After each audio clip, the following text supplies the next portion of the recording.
We're bypassing the modern security checks today and taking an exclusive insider's tour of the most famous trading floor in the entire world. Now, if you've ever watched the financial news, you already know the chaotic, dynamic backdrop of the New York Stock Exchange. But today, we're going way beyond the surface. We're diving deep into the history, the hidden corners, and the profound evolution of this place, charting its incredible course from a literal tree on Wall Street all the way to a digitized global powerhouse. I mean, just look at this building. It perfectly captures the prestige and the sheer scale of the institution we've occupied since 1903. It's often called the Yankee Stadium of Finance, and honestly, even if you're a die-hard Red Sox fan, you gotta admit the title is spot on. This building is a true cultural monument of American capitalism.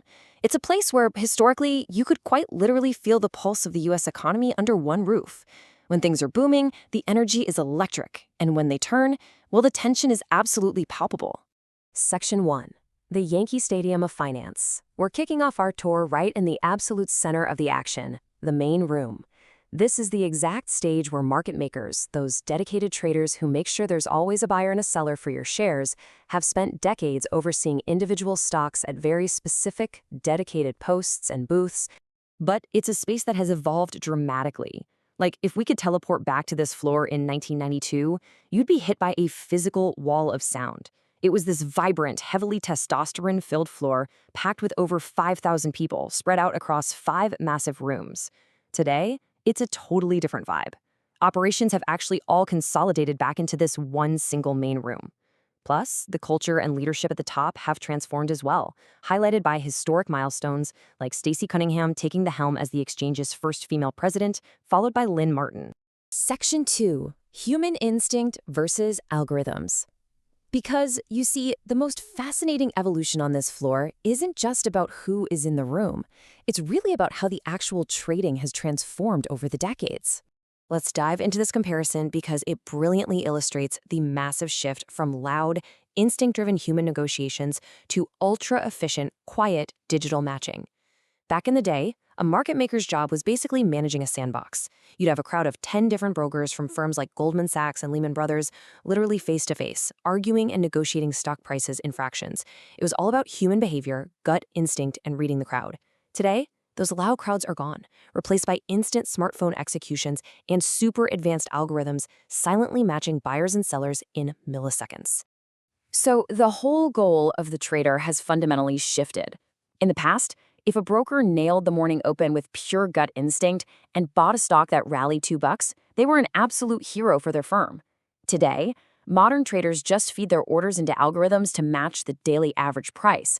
Honestly, to put that into perspective, if you can beat that average price by just a single penny today, that makes you an absolute genius on modern Wall Street. Section 3. The iconic opening bell. As we weave our way past the CNBC cameras and the slick new fintech media setups on the floor, we hit the exchange's absolute most famous focal point.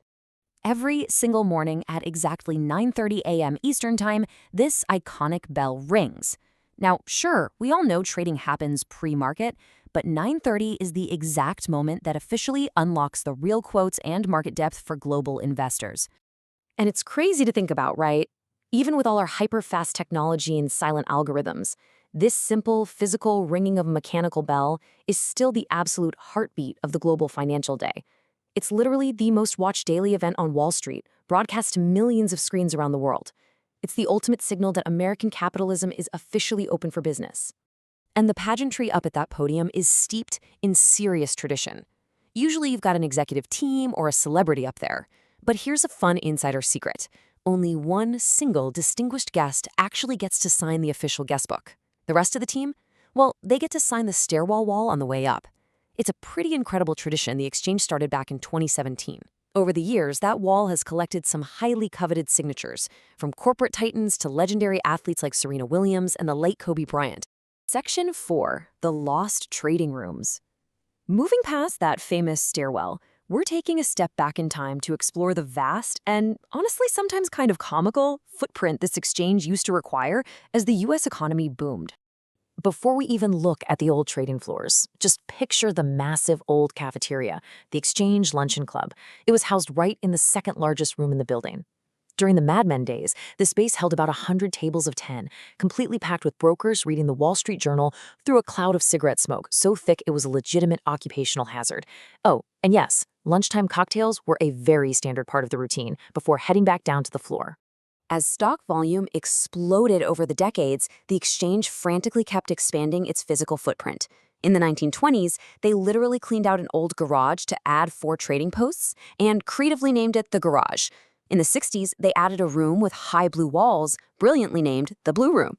5 years later, they expanded it to make the Extended Blue Room, and finally, to handle the massive 90s dot-com boom, they built a high-tech space ingeniously named the New Room. Look, Wall Street traders were absolute math geniuses, but maybe not the best interior designers. But eventually, all those extra rooms were completely abandoned. Why? Because technology totally shrank the trading floor. First, pricing moved from fractions to decimals, which just created way too much data for manual clerks to write down on paper tickets. Second, direct electronic matching wiped out the need for runners frantically sprinting across the room with those tickets. And third, powerful algorithms meant a single person with a smartphone could instantly trade multiple stocks. The massive crowds of the 90s were simply no longer needed. Section 5. The 1792 Buttonwood Agreement. For our final stop on this insider tour, we're looking at a piece of history locked safely behind bulletproof glass. This single fragile piece of paper is the absolute foundation of the New York Stock Exchange. It established the baseline rules that would eventually build the American financial empire. It's essentially the constitution for American commerce. Here are the details on that. It was signed on May 17, 1792, by 24 gentlemen standing outside on Wall Street under a buttonwood tree, which, by the way, is actually a sycamore. They formed a strict agreement to trade exclusively with each other and charge a flat commission. The funny thing? They didn't even invent the idea themselves. They actually took a direct page out of the Philadelphia Stock Exchange's playbook. But here is the ultimate irony of Wall Street's history.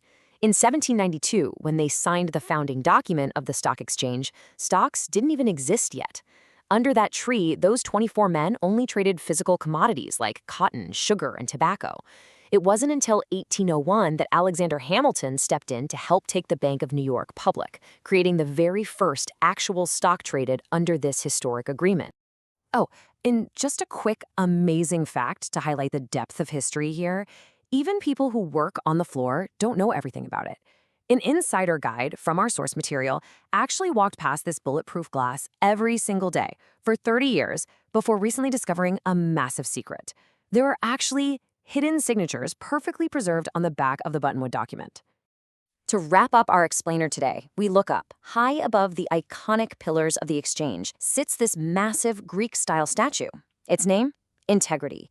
It stands there as a stark daily reminder that long before ultra-fast algorithms and fiber optic cables, trust was the ultimate technology. An unbreakable handshake and the idea that your word is your bond was the only currency that truly mattered to keep the system running. As we conclude our tour of the Yankee Stadium of Finance today, it leaves us with one really vital, forward-looking question to chew on. In a modern market completely dominated by cold, calculated algorithms and silent electronic matching, how will the foundational human trait of integrity ensure the system survives and thrives in its next chapter? Thanks so much for joining me on this explainer, and keep asking those big questions.